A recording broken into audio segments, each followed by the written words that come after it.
talked a lot about trying to get a good hip shift, turn the hips. Okay, I've talked a lot about how many people have their hips turned to the right. Okay, they've got one hip forward, one hip back. Now, if you're struggling to kind of get both or one hip back, whether you're getting into a lunge or you're doing a hinge, okay, or even just when you're walking, getting that movement through the hips, I want you to think about this. If you have, for example, if your hips are turned right, okay, lack of a better term, turn to the right. In order for me to walk forward, my body has to reorient itself. So if my hips turn right and my shoulders try to line up with it, I'm gonna end up walking in this direction. Okay, so what my body does, if my hips have a little turn to the right, my ribs, to stay square to the direction I want to go, actually have to relatively turn left.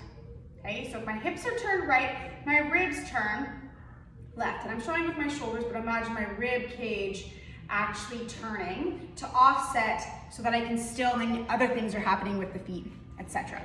Okay, so if I want my hips to turn back to the left, or whichever direction we need access to, yeah, we do all the work in the lower body, but we've also had right hip turn, left rib cage turn. We've also had this orientation for so long. So in order for the hips to turn back, we actually have to turn the ribs right to allow the hips to turn left. So if I'm struggling to turn my hips to the left, okay, and I'm exaggerating, my shoulders need to go the opposite direction. My rib cage needs to turn right to allow my left hip to go back. And there's a few different exercises that we can use to practice this. So what we're gonna do with this one is take a weight, something light in one hand. So I got my right leg forward, my left leg back. Then I'm standing on this line so you can see where I'm at, okay? And we're gonna end up turning so that I end up toe, big toe, knee, belly button, breastbone, nose. In order to do that, I need to reach this right arm forward here, okay? So I want this right hip to go back.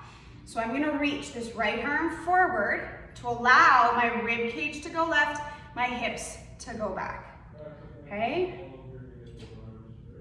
So we can add in, we want that right hip shift back. We can breathe in as we go down.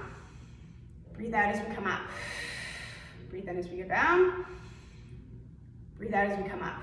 So to get that hip back, we need to turn the ribs. Now there's plenty of different ways you could be holding. We can add in different reaches for various reasons. But if you're really struggling to get a hip back, try a same side reach to allow, because remember how that same side reach is going to turn my ribs this way, which is going to allow my hips to go this way.